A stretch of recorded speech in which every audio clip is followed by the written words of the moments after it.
हाँ, राम राम, नमस्कार। GK Ravindra Chauhan YouTube channel पर मैं फिर से रविंद्र चौहान एक नया टॉपिक लेकर के शब्द शक्ति आपके बीच में फिर से हाजिर हूं। हिंदी का ये शब्द शक्ति टॉपिक बड़ा इंपॉर्टेंट है, थोड़ा सा जटिल भी है, लेकिन इसके जो उदाहरण परीक्षा में पूछे गए हैं सारा A to Z ये बात आपके सामने क्लियर हो जाएगी। सबसे पहले देखो इस शब्द शक्ति का अर्थ, यानी शब्द तो किसे कहते हैं? वर्णों का मेल, जैसे कमल, ग्राम, नयन, जितने भी हैं। शक्ति कहते हैं शब्द के अर्थ को, यानी कोई वाक्य दिया होता है और उस वाक्य में शब्दों के क्या क्या अर्थ लगते हैं, वो उसी को प्रकट करने को, वो जिससे प्रकट होता है उसको शब्द शक्ति कहते हैं। यानी शब्द के अर्थ के प्रकट करने वाले व्यापार को शब्द शक्ति कहते हैं। एक बार थोड़ा इसकी परिभाषा समझते हैं। शब्द के अर्थ को प्रकट करने के व्यापार को शब्द शक्ति कहते हैं। इसका मतलब यह हुआ वाक्य में शब्द के अर्थ को प्रकट करने के व्यापार को या प्रकट करने के तरीके को शब्द शक्ति कहते हैं। यानी वाक्य के अंदर शब्द का अर्थ प्रकट या दिखाने के तरीके को शब्द शक्ति कहते हैं। ये आगे जो टॉपिक चलता जाएगा ये धीरे धीरे समझ में आता जाएगा, पहली बार में ये सारा टॉपिक क्लियर नहीं होगा। तो इसका कहने का मतलब क्या हुआ? प्रत्येक शब्द में वक्ता के वास्तविक अर्थ को प्रकट करने के गुण को ही क्या कहते हैं? शब्द शक्ति। यानी दूसरी बात यदि इसकी कही जाए तो प्रत्येक शब्द में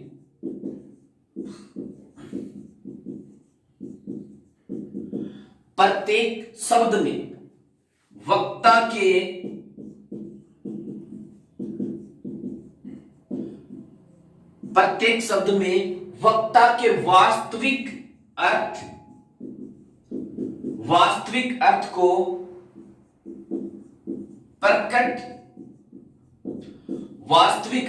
प्रकट करने के गुण को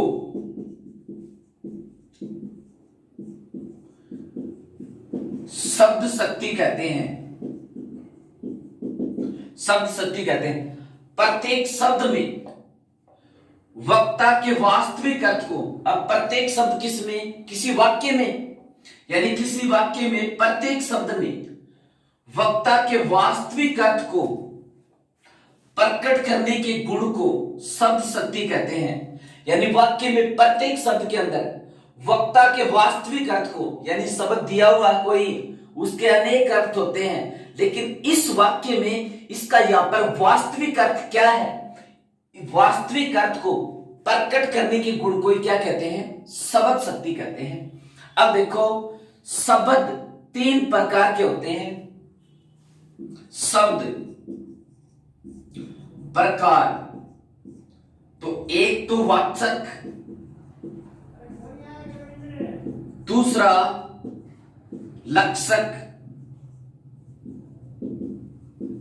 और तीसरा व्यंजक। शब्द के अर्थ को प्रकट करने के व्यापार को शब्द शक्ति कहते हैं। तो शब्द शक्ति समझने के लिए शब्दों का तो ध्यान होना ही चाहिए। प्रत्येक शब्द में वक्ता के वास्तविक अर्थ को प्रकट करने के गुण को शब्द शक्ति कहते हैं। यानी प्रत्येक शब्द में वक्ता के वास्तविक अर्थ को प्रकट करने के गुण को शब्द शक्ति कहते हैं। यानी शब्द के वास्तविक अर्थ को प्रकट करने के गुण को शब्द शक्ति कहते हैं। अब शब्द कितने प्रकार के होते हैं? तीन, वाचक, लक्षक और व्यंजक। वाचक शब्द वो होता है जो सा शब्द वहां पर देखिए उसका सामान्य अर्थ निकले, लक्षक वो होता है सामान्य अर्थ न निकल करके उस दी हुई चीज के लक्षणों को देख करके उसका अर्थ निकले। व्यंजक वो होता है शब्द दिखता तो कुछ और है तो कुछ और, लेकिन अर्थ यहां पर इसका कोई और ही लगेगा। तो शब्द तीन प्रकार के होते हैं, वाचक, लक्षक और व्यंजक। वाचक इससे प्रकट होता है वाच्यार्थ, इससे जो प्रकट भाव होता है उसको वाच्यार्थ कहते हैं। इस लक्षक से जो प्रकट भाव होता है उसको लक्ष्यार्थ कहते हैं। व्यंजक से जो प्रकट भाव होता है उसको व्यंग्यार्थ कहते हैं। तो वाचक से वाच्यार्थ प्रकट होता है, वाचक से जो भाव प्रकट होता है उसको वाच्यार्थ कहते हैं। लक्षक से जो भाव प्रकट होता है उसको लक्ष्यार्थ कहते हैं, और व्यंजक से जो भाव प्रकट होता है उसको व्यंग्यार्थ कहते हैं। ठीक है, अब देखो सीधे इनके प्रकार पढ़ते हैं। ये शब्द शक्ति के प्रकार, शब्द शक्ति के प्रकार। तो शब्द शक्ति तीन प्रकार की होती है। एक तो अभिधा शब्द शक्ति, दूसरी लक्षणा शब्द शक्ति, और तीसरी व्यंजना शब्द शक्ति। यानी शब्द शक्ति तीन प्रकार की होती, अभिधा शब्द शक्ति, लक्षणा शब्द शक्ति और व्यंजना शब्द शक्ति। ये था इसका थोड़ा परिचय सा। ये चीज टॉपिक पढ़ने के लिए इसकी पृष्ठभूमि थोड़ी बढ़ानी पड़ती है। बाकी प्रश्न किस तरह से पूछेंगे, प्रश्न सीधा ये पूछेंगे कि निम्न में से किसमें लक्षणा शब्द शक्ति है, किसमें व्यंजना शब्द शक्ति है, दिए हुए वाक्य के अंदर कौन सी शब्द शक्ति है। प्रश्न इस तरह से पूछेंगे। तो प्रश्नों को सही करने के लिए हमें एक एक शब्द शक्ति पढ़नी होगी पहले। तो सबसे पहले पढ़ते हैं ये अभिधा शब्द शक्ति। नंबर एक अभिधा शब्द शक्ति। और अभिधा शब्द शक्ति ये बड़ी आसान है। अभिधा शब्द शक्ति, इस अभिधा शब्द शक्ति का सामान्य मतलब यह है कि इस शब्द शक्ति के अंदर शब्द का सरल अर्थ लगे, शब्द का गंभीर अर्थ नहीं लगे, शब्द का सरल अर्थ लगे। इसके अंदर एक उक्ति प्रचलित है अभिधा शब्द शक्ति के बारे में। वो कौन सी है? अनेक अनेकार्थ हूं शब्द में। इस तरह से अनेकार्थ हूं, अनेकार्थ हूं शब्द में, एक अर्थ की भक्ति।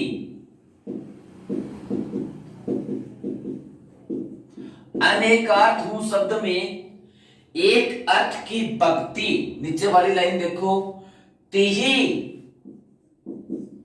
तिही वाच्यार्थ को कहे सज्जन, तिही वाच्यार्थ को कहे सज्जन अभिधा शक्ति।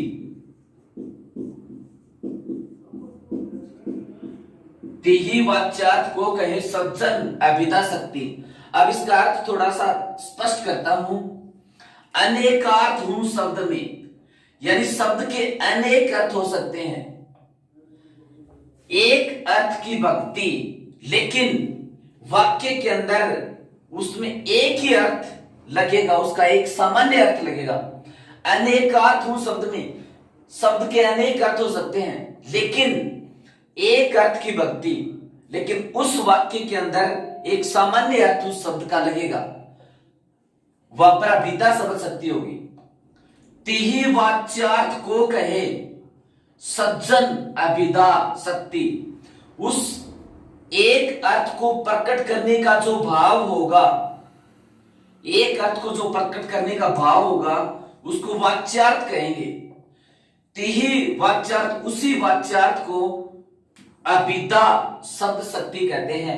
यानी इस दोहे का अर्थ समझने की भी कोई जरूरत नहीं, लेकिन इसका सामान्य अर्थ यह है अभिधा शब्द शक्ति का इस वाक्य में उस शब्द का सरल अर्थ लगे, जैसे अरी पुस्तक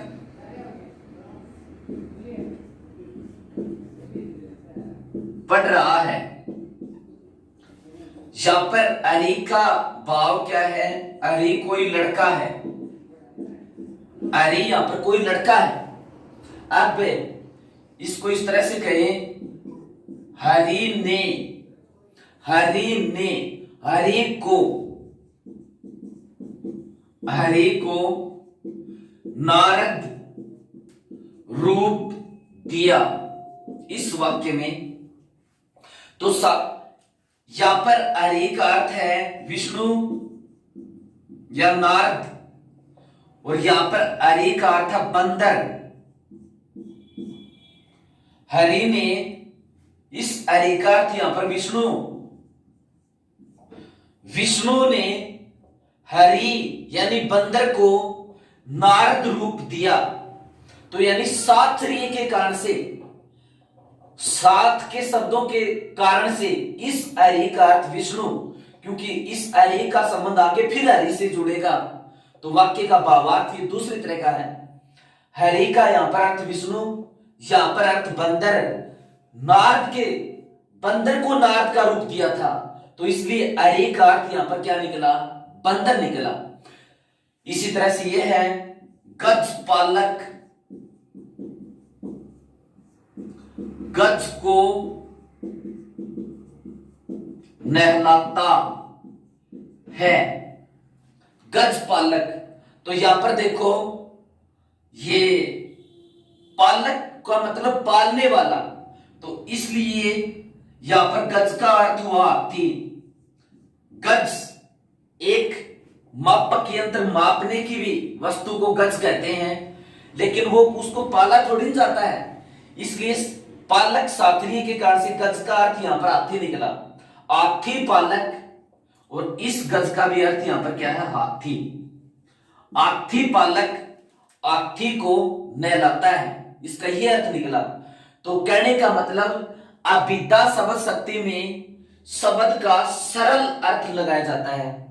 वाक्य में दूसरे शब्दों के साथ रहिए, उनके नजदीकी को देखते हुए कि इस वाक्य का अर्थ किस ओर जाएगा, उसी के आधार पर अर्थ लगाना पड़ता है। जैसे ये हो, यह कपड़ा 3 गज है, तो यहां पर कपड़े के कारण से, और गज का मतलब क्या हुआ? मापक या माप। कपड़े के कारण से कि यह कपड़ा 3 गज है, तो कपड़े की नाप यहां पर प्रकट हो गई। गज का अर्थ यहां पर क्या होगा? माप। और यहां पर पालक, पालने वाला होने के कारण से किसको पाला जा सकता है? तो गज का मतलब यहां पर हाथी हुआ। हाथी पालने वाला हाथी को नहलाता है। हरि ने हरि को नारद रूप दिया, तो यहां पर नारद रूप किसको दिया था? बंदर को। तो इस पीछे वाला हरि का अर्थ क्या निकला? बंदर। अब बंदर को नारद रूप किसने दिया था? इसी हरि ने, तो विष्णु ने दिया था। तो यहां पर इस पहले वाला हरि का अर्थ क्या निकला? विष्णु निकला। तो अभिधा शब्द शक्ति, अनेकार्थ हूं शब्द में एक अर्थ की भक्ति। शब्द के अनेक अर्थ हो सकते हैं, लेकिन दूसरे शब्दों के साथी के कारण से एक अर्थ की भक्ति की जाती है, यानी एक ही अर्थ लगाया जाता है। तिही वाच्यार्थ को, और उसी एक अर्थ लगाने के भाव को वाच्यार्थ कहते हैं। सज्जन अभिधा शक्ति, उसी को अभिधा शब्द शक्ति कहते हैं। ठीक है, अब देखो, जैसे ये है मोती एक अच्छा लड़का है, यहां पर एक वाक्य मोती अच्छा लड़का है, लड़का है। तो यहां पर मोती किसकी ओर इशारा करता है? लड़के की ओर इशारा करता है। और ये वाक्य इस तरह से हो, उसके हार का मोती कीमती है। तो देखो, मोती अच्छा लड़का है, यहां पर ये लड़का के कारण से इसका मतलब हुआ पुल्लिंग, लड़का है ये। उसके हार का मोती, हार आने के कारण से हार में गुथा हुआ मोती।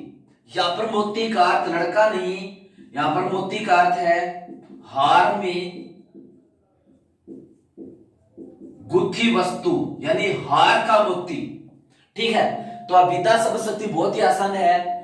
शब्द के कई अर्थ हो सकते हैं, लेकिन शब्द के वाक्य के अंदर दूसरे शब्दों के साथ लिए के कारण से, दूसरे शब्दों के साथ लिए के कारण से और उसके दूसरा शब्द के साथ उसका क्या संबंध बैठता है वो अर्थ निकलता है, वो अभिधा शब्द शक्ति होती है।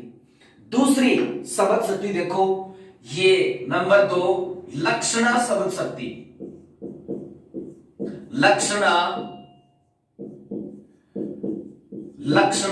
शब्द शक्ति, लक्षणा शब्द शक्ति। यह लक्षणा शब्द शक्ति के बारे में एक उक्ति है, थोड़ा सा उसको पढ़ लेते हैं पहले। यह भी बहुत आसान है, ये 2 प्रकार की है, समझ में आ जाएगी आराम से। मुख्यार्थ बाध्य तद्योगे, मुख्यार्थ बाध्य तद्योगे।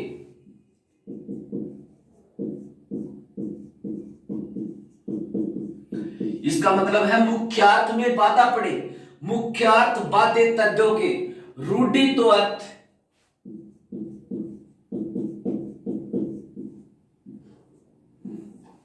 रूढ़ि तो अर्थ प्रयोजनार्थ,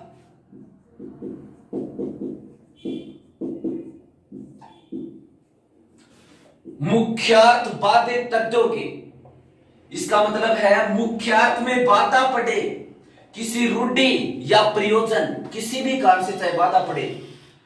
अन्यार्थो लक्ष्यते,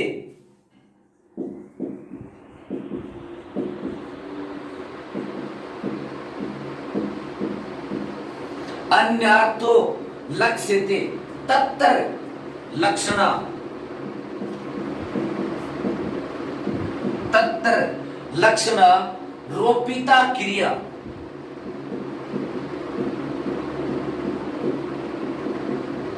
तत्र लक्षणा रोपिता क्रिया।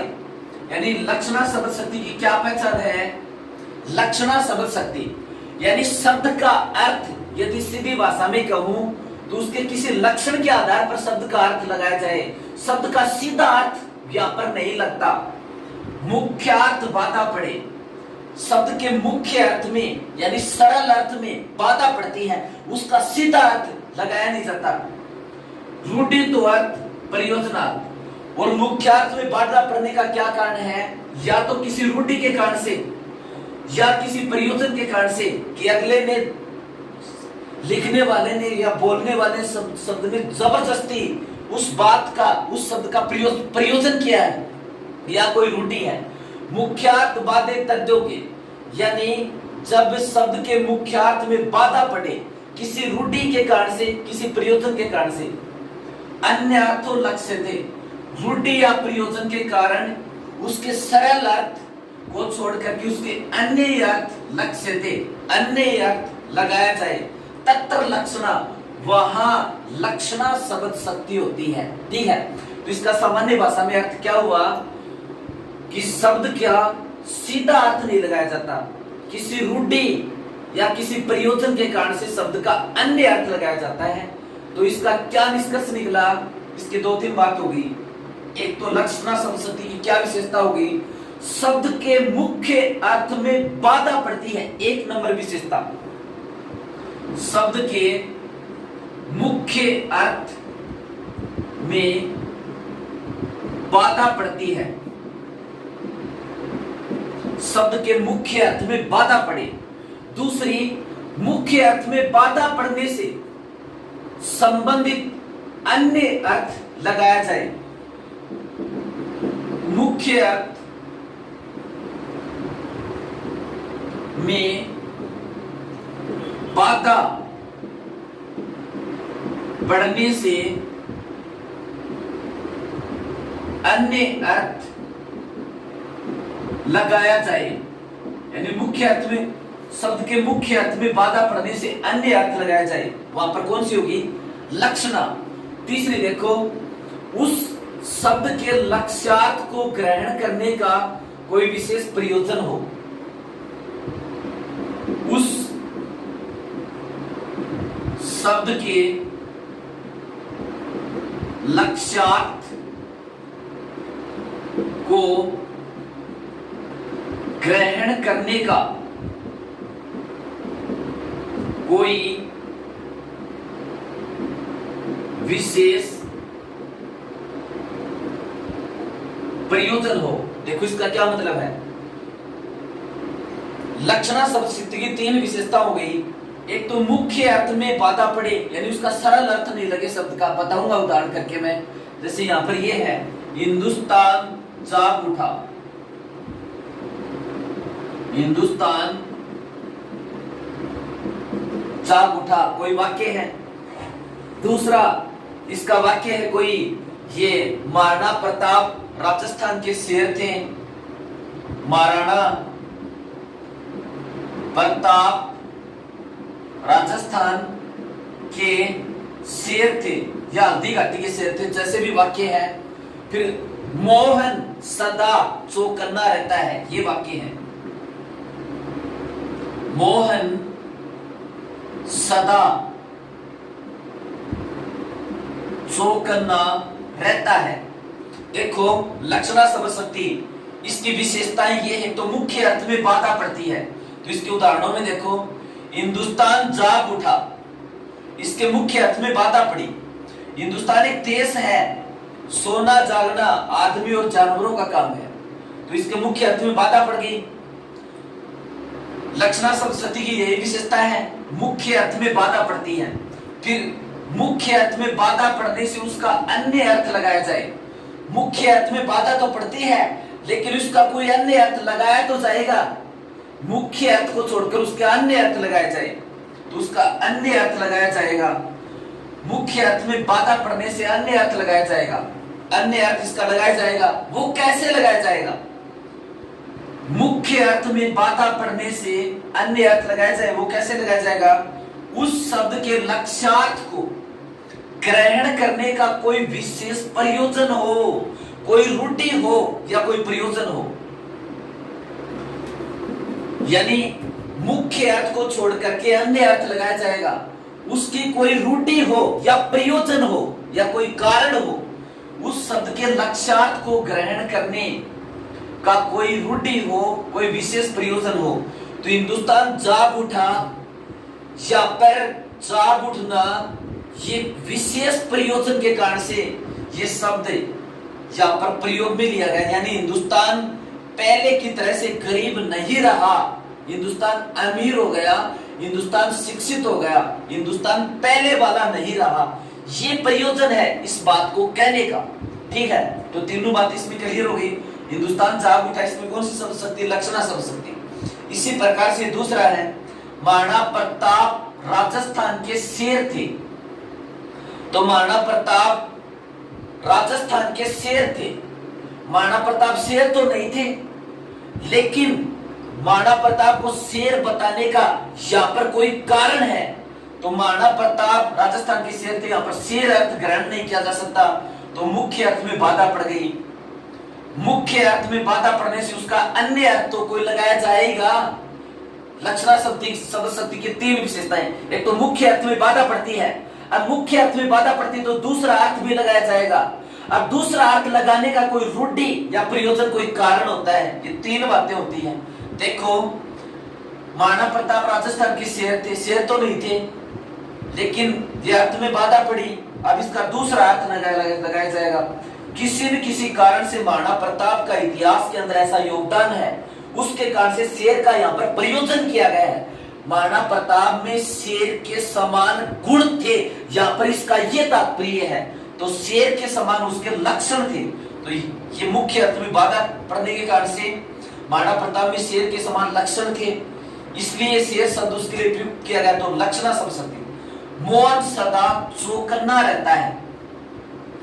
चौकन्ना का मतलब चार कान। देखो यहां पर ये चार कान तो नहीं, लेकिन ये मोहन के आचार विचार, उसके व्यवहार के कारण से ये शब्द प्रयोग में लिया गया है कि मोहन हमेशा ध्यान रखता है। मोहन हमेशा किसी न किसी चीज का ये किसी नुकसान में आने का ये ध्यान रखता है, ठीक है। तो मोहन सदा चौकन्ना, चार काम, तो इसका अर्थ नहीं, तो मुख्य अर्थ में बाधा पड़ी। अब बाधा पड़ी तो दूसरा अर्थ भी लगाया जाएगा। वो अर्थ किसके कारण से लगाया जाएगा? मोहन के व्यवहार से इसका अर्थ लगाया जाएगा। चौकन्ना रहता है, यानी वो प्रत्येक चीज को बड़े ध्यान से देखता है, गौर से देखता है। इसलिए उसके व्यवहार के कारण से यहाँ पर चौकन्ना शब्द काम में लिया गया। तो ये लक्षणा शब्द शक्ति, लक्षणा शब्द शक्ति बहुत आसान है। शब्द का जो अर्थ दिखे वो लगे नहीं, उसका लक्ष्यार्थ यानी उसके लक्षण प्रकट हो, वहां पर लक्षणा शब्द शक्ति होती है, ठीक है। अब इस लक्षणा शब्द शक्ति के भेद कितने हैं? दो भेद हैं। भेद दो, एक तो है रूढ़ा लक्षणा, एक तो है रूढ़ा लक्षणा। ये रूढ़ा लक्षणा क्या है? रूढ़ा लक्षणा के अंदर क्या क्या आते हैं? इसके किसी रूढ़ी के कारण से, किसी रूढ़ी के कारण लक्ष्यार्थ प्रकट हो, यानी रूढ़ी के कारण लक्ष्यार्थ प्रकट हो। और इसमें एक जबरदस्त इंपॉर्टेंट बात आपको बता देता हूं, हिंदी के समस्त मुहावरों की शैली का कई बार भाषा के अंदर प्रयोग किया जाता है, मुहावरों की शैली का प्रयोग किया जाता है, वहां पर रूढ़ा लक्षणा होती है। तो समस्त मुहावरे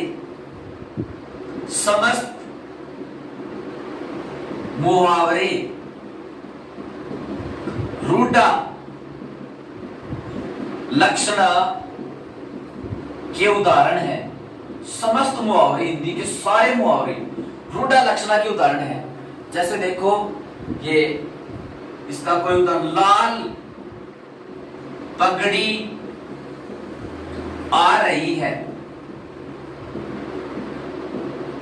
यहां पर लाल पगड़ी का मतलब है, लाल पगड़ी सिर के ऊपर ओढ़ने का कोई वस्त्र होता है जो राजस्थान में मेवाड़ की प्रसिद्ध है, आन बान और शान का प्रतीक है। तो लाल पगड़ी आ रही, इसका यह मतलब नहीं, इसका मतलब है लाल पगड़ी वाला आदमी आ रहा है। यहाँ पर इसके ये लक्षण प्रकट होते हैं, लाल पगड़ी वाला आदमी आ रहा है। फिर देखो, वह आजकल आसमान से बात करता है, जैसे वह आजकल आसमान से बात करता है। यहाँ पर आसमान से बात करना एक मुहावरा है, और आसमान से बात करना बात मुहावरा आया, तो यहाँ पर कौन सी हो गई? रूढ़ा लक्षणा। इस आसमान से बात करने का मतलब वो आजकल बहुत घमंडी हो गए हैं, ये उसके लक्षण प्रकट किए गए हैं। किसी आसमान से बात करना एक मुहावरा है। इसी तरह से मनुष्य के को जीवन में अनेक पर्वत पापड़ पेलने पड़ते हैं, जैसे ये है, मनुष्य को जीवन में अनेक पापड़ पेलने पड़ते हैं। जहां पर पापड़ पेलना एक मुहावरा है, तो मुहावरे का प्रयोग हुआ था, कौन सी है? रूढ़ा लक्षणा। बहुत ही आसान है। इस लक्षणा शक्ति का 2 नंबर भेद, प्रयोजनवती लक्षणा। प्रयोजनवती लक्षणा। अब प्रयोजनवती लक्षणा कौन सी है? जब किसी की विशेषता बताने के लिए कोई शब्द का प्रयोजन किया जाए, जानबूझकर प्रयोजन किया जाए। जैसे उसका घर गंगा में है, उसका घर गंगा में है, तो उसका घर गंगा में है, इसका मुख्य अर्थ लगाने में बाधा उत्पन्न हुई। उसका घर गंगा में है, इसका यहाँ पर लक्ष्यार्थ प्रकट हुआ, इसका ये अर्थ है उसका घर गंगा के किनारे है, उसका घर गंगा में है। यहाँ पर यह मतलब नहीं कि गंगा नदी के अंदर है, उसका घर गंगा के किनारे है। तो ये इस शब्द का प्रयोजन किया गया, गंगा में है का प्रयोजन किया गया, इसलिए यहाँ पर ये कौन सी है? प्रयोजनवती लक्षणा। इसी तरह से ये अब सिंह अखाड़े में उतरेगा। अखाड़ा क्या होता है? जहां पर पहलवान कुश्ती करते हैं वो अखाड़ा कहलाता है। और किसी ने कह दिया कि अब सिंह, सिंह का तो मतलब क्या है? शेर। अब सिंह अखाड़े में उतरेगा, तो यहाँ पर शेर थोड़ी ना अखाड़े में उतरेगा, लेकिन अखाड़े में उतरने वाला जो पहलवान है उसमें शेर के समान गुण है, तो जानबूझ करके उस सिंह की तुलना, उस आदमी की तुलना सिंह से की है कि अब सिंह अखाड़े में उतरेगा। जो अखाड़े में उतरने वाला पहलवान है उसमें सिंह के समान गुण है, इसलिए अगले ने जानबूझ करके उस आदमी के स्थान पर सिंह शब्द का प्रयोजन किया है, इसलिए यहाँ पर यह प्रयोजनवती लक्षणा है। फिर देखो, वह तो निरी गाय है, किसी के लिए ये कहा जाए वह तो निरी गाय है। किसी महिला की विशेषता बताई, वह तो निरी गाय है। अब वो महिला है, वो शरीफ है, ईमानदार है, तो इसलिए उसकी गाय के साथ तुलना कर दी, गाय के समान बताया उसको। उसकी विशेषता बताने के लिए गाय का प्रयोजन किया है, वो गाय थोड़ी ना है। वह तो निरी गाय है, तो यहाँ पर ये कौन सी होगी? प्रयोजनवती लक्षणा। इस तरह से लक्षणा शब्द शक्ति के दो भेद, एक तो रूढ़ा लक्षणा और दूसरी प्रयोजनवती लक्षणा। तो शब्द शक्ति किसे कहते हैं? इसका सीधा मतलब ये हो गया शब्द का अर्थ, शब्द का अर्थ, वाक्य के अंदर शब्द के अर्थ को बताने के विधि, बताने के तरीके को ही शब्द शक्ति कहते हैं। वाक्य के अंदर शब्द के अर्थ को बताने के तीन तरीके हैं, तो शब्द शक्ति भी तीन प्रकार की हो गई। शब्द तीन प्रकार के हैं, वाचक, लक्षक और व्यंजक। और इन तीनों से जो प्रकट होता है, वाचक से प्रकट होता है वाच्यार्थ, लक्षक से प्रकट होता है लक्ष्यार्थ और व्यंजक से प्रकट होता है व्यंज्यार्थ। तो पहली बताई अभिधा शब्द शक्ति, बहुत आसान। शब्द का अन्य शब्दों के साथ री के कारण से और सामान्य सार्थ निकले, वहां पर कौन सी होती है? अभिधा शब्द शक्ति। लक्षणा शब्द शक्ति, जब शब्द का सीधा अर्थ नहीं निकले, किसी रूढ़ि या प्रयोजन के कारण से उसके लक्षणों में मिलता जुलता अर्थ निकले, तो वहां पर कौन सी शब्द शक्ति होती है? लक्षणा शब्द शक्ति होती है। ठीक है, लक्षणा शब्द शक्ति के दो भेद, एक तो रूढ़ा लक्षणा, किसी रूढ़ि के कारण से लक्ष्यार्थ प्रकट हो। समस्त मुहावरे रूढ़ा लक्षणा के उदाहरण है, बड़ी जबरदस्त ट्रिक है।